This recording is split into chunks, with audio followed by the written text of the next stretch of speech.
Bonjour et bienvenue sur cette capsule audio qui va me permettre de répondre aux questions de Véronique. Merci Véronique pour ces questions. Alors ces questions sont: les êtres humains sont-ils condamnés à subir les mémoires qui cherchent à se réincarner? Qui sont ces entités mémorielles? Sont-elles prédatrices ou guides vers notre conscientisation? Comment cellulariser l'information? Merci et merci Véronique pour ces questions très intéressantes. Alors, l'être humain est-il condamné à subir les mémoires? Oui. Toutes les mémoires qui cherchent à se réincarner? Non. L'être humain va subir les mémoires qui vont vibrer avec ce que lui... C'est-à-dire que les mémoires vont s'attacher à un être humain qui vibre comme elle. Donc, s'il s'agit des mémoires très lourdes, ces mémoires très lourdes vont chercher un être humain qui a déjà une résonance similaire en lui, qui a quelque chose qui va pouvoir l'accueillir en lui. Parce que sinon, cette mémoire lourde ne pourra pas s'accrocher. Une mémoire très lourde ne peut pas s'accrocher à quelqu'un qui vibre très très haut. Enfin, tout va dépendre en fait. C'est pas tout à fait juste ce que je dis. C'est pas tout à fait juste. Il y a des cas exceptionnels. Parce qu'il y a des personnes qui sont... Pourquoi une mémoire se réincarne dans une personne, déjà? Eh bien, c'est pour pouvoir être transmuté, c'est pour pouvoir évoluer. Tout cherche à évoluer.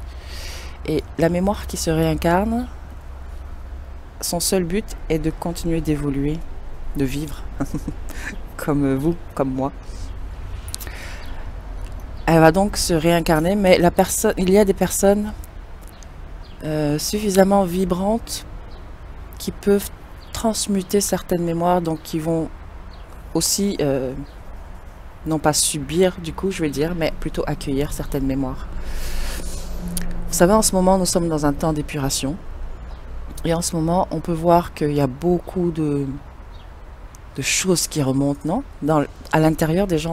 Tout ça, ce sont les mémoires très lourdes qui cherchent à s'exprimer et qui demandent à être transmutées. Mais la majorité des êtres humains, n'ayant pas la conscience de ceux qui vivent, de ces mémoires qui se réincarnent, ne peuvent pas réagir, sont toujours dans la recherche. Déjà, la plupart du temps, quand on ne se sent pas bien, quand on ne sait pas ce qui se passe, on va chercher dans le passé. Parce qu'on ne comprend pas vraiment la notion de temps, d'espace-temps.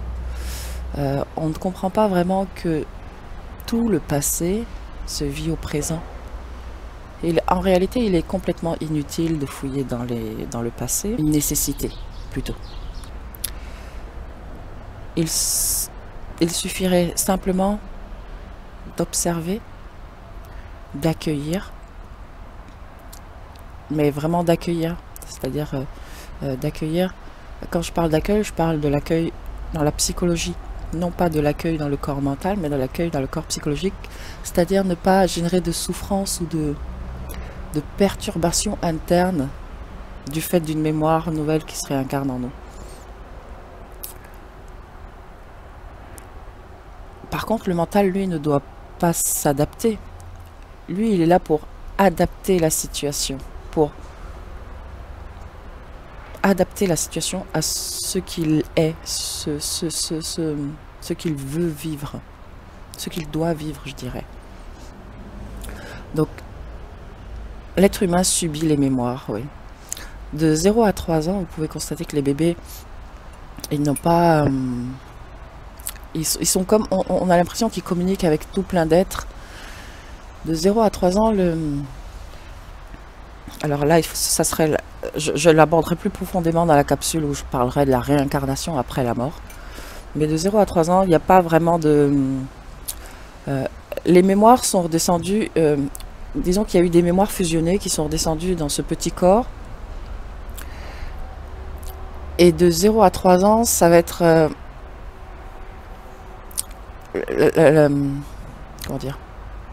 Ça va être un temps où ces mémoires vont continuer de se fusionner pour créer ce qu'on va appeler l'ego. L'ego, ce sont des mémoires ultra densifiées. Et à partir de 2-3 ans, le petit enfant va commencer à développer cet ego, cette identité. Il va commencer à dire moi. Et là, il va ensuite continuer de récupérer toutes les mémoires de tous les enfants qui seront passés là avant lui, dans la famille. Et s'il n'y a pas eu d'enfants avant lui dans la famille, il va se récupérer les mémoires d'autres enfants. Et ça va continuer comme ça en fait. Toutes les différentes tranches, quand il va commencer à développer, à partir de 7 ans, quand il va commencer à développer son corps mental, il va commencer à se prendre des mémoires de jeunes ados qui traînent. Et puis quand il va commencer à rentrer dans l'âge adulte, il va se choper des mémoires d'adultes qui ont été laissés là, qui traînent. Et c'est comme ça que le jeune adolescent va commencer à adopter des comportements adultes, mais adultes dans la basse vibration. C'est-à-dire qu'il va commencer à boire, il va commencer à fumer, il va commencer à faire tout un tas de choses que font les adultes dans le côté bas, dans le côté instinctif, basse vibration. Donc je reviendrai plus en détail sur la façon dont les mémoires se réincarnent au fil des vidéos. Bon là, pour cette question-là, subir les mémoires, je vais m'arrêter là. Qui sont les entités, ces entités mémorielles? Alors ces entités mémorielles, plusieurs formes d'entités mémorielles, plusieurs niveaux d'intelligence aussi dans ces entités mémorielles. Ce que j'appelle les entités mémorielles sont les archétypes. C'est tout ce qui a été là avant l'homme. C'est tout ce qui concerne les êtres de la nature, donc tout ce qui est du phénomène belzébuthien. Donc ça concerne, je viens de le dire, tous les êtres de la nature, des fées jusqu'aux dragons. Ensuite, vous avez toutes les entités mémorielles archétypales qui sont liées au phénomène satanique, qui sont des formes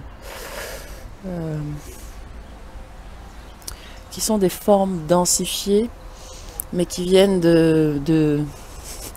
j'allais dire de notre merde à nous, ce sont nos déchets en fait. Vous savez, tout ce que l'homme va émettre de très bas, émotions, pensées, toutes ces choses se matérialisent, toute cette énergie se matérialise dans un espace qui correspond à cette énergie. Et cette énergie, toute énergie est vivante et toute énergie cherche à vivre, à continuer de vivre. Donc toutes ces formes archétypales, mémorielles et archétypales, ça comprend aussi... Alors, je vais continuer sur le phénomène satanique qui est le déchet de l'humanité, qui est tout ce que l'humanité a pu produire et qui se densifie de plus en plus parce que tout est amené à se densifier s'il n'est pas transmuté. C'est-à-dire que nous avons généré énormément d'entités sur un plan astral notamment, et toutes ces entités du plan astral vont chercher à se matérialiser, à se densifier. Elles vont descendre sur le plan vital, elles vont pouvoir interférer encore plus dans l'être humain. Elles ne sont pas encore certaines, arrivent à une manifestation sur le plan physique, mais c'est parce qu'elles n'ont pas trouvé à être transmutées sur un plan vital, astral d'abord et vital, et elles ont continué de se densifier pour arriver sur un plan physique. Ça ne dure pas longtemps dans le temps terrestre, ce genre de phénomène, mais ça arrive. Les entités mémorielles archétypales concernent aussi les dieux, tous les dieux, les anges, les archanges. Tout ce type d'entités font partie des archétypes. Dans les entités mémorielles, vous avez également les néotypes, comme Jésus. Jésus est un nom qui est directement lié à un égrégore. Les gens confondent Les gens ne font que confondre Jésus et le Christ, qui sont deux énergies différentes. C'est-à-dire que Jésus est l'entité humaine, tandis que le Christ est sa contrepartie cosmique, qui est venue intégrer cette entité humaine. Mais dans le plan de l'astral, ces mémoires sont reprises et utilisées. Donc, à chaque fois que l'on prie, que quelqu'un prie Jésus, en réalité, il prie un égrégore qui correspond à ce nom. Sa prière n'est pas dirigée vers cette énergie christique, celle du Nazaréen. Donc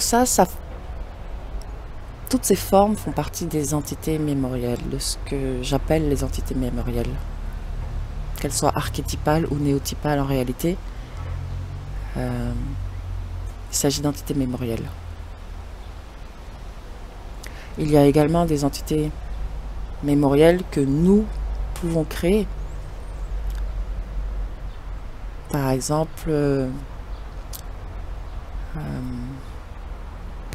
j'émets une forme pensée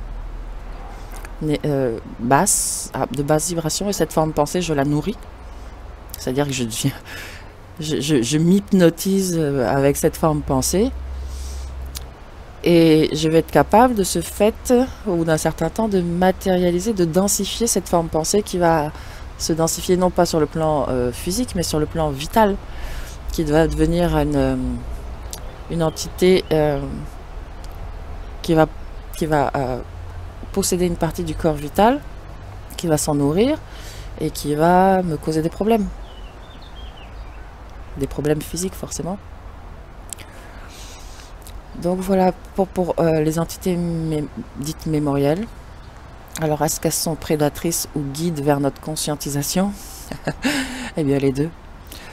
Parce que, comment dire, elles sont prédatrices, oui. Tant que nous n'avons pas conscience, tant que nous n'avons pas conscientisé certaines choses, ces entités sont prédatrices.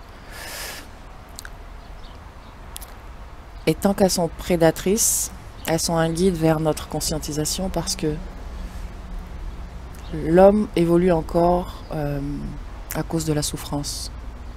Tant que l'homme ne souffre pas suffisamment, il n'a pas l'intelligence d'évoluer. Donc ces entités sont des guides vers la conscientisation, parce qu'elles font souffrir l'homme. Et de ce fait, elles obligent l'homme à évoluer. Sans ces entités pour piquer l'homme, a priori l'homme n'évoluerait pas. Il le ferait pas parce qu'il le fait par souffrance au lieu de le faire par intelligence. Donc ça changera à un moment donné, mais c'est pas encore le temps. Comment cellulariser l'information que l'on reçoit? Ça, c'est une question qui vient tout droit de la partie égoïque, celle qui a besoin de contrôler. On ne cellularise pas. L'ego ne peut rien cellulariser en fait. Les choses se cellularisent. Vous voyez, quand vous écoutez une personne qui parle, et que dans ce que cette personne dit, il y a des choses que vous comprenez instantanément, spontanément, on peut dire que c'est cellularisé. La compréhension est instantanée. Et ce que vous ne comprenez pas, ce n'est pas cellularisé. Par contre, l'ego va chercher à le comprendre pour essayer de le cellulariser. Mais il n'est pas nécessaire de faire ça. La cellularisation se fait. Qu'on le veuille ou non, en fait, elle se fait. Il faut... Alors, ce que l'ego peut faire pour aider, c'est chercher de l'information. Ne pas forcément se poser une tonne de questions, mais simplement chercher de l'information, garder un certain discernement dans l'information qu'il reçoit. C'est-à-dire chercher de l'information, mais ne pas chercher à comprendre à tout prix l'information. C'est-à-dire, si on comprend, on comprend. Si on ne comprend pas, pas grave du tout. On passe son chemin et on continue sa vie, on continue son existence tranquillement. Et la cellularisation se fait de cette manière. Voilà, Véronique, j'espère que j'aurai répondu à tes questions. Je vous souhaite à tous une belle journée ou une belle soirée et je vous dis à très bientôt. Au revoir.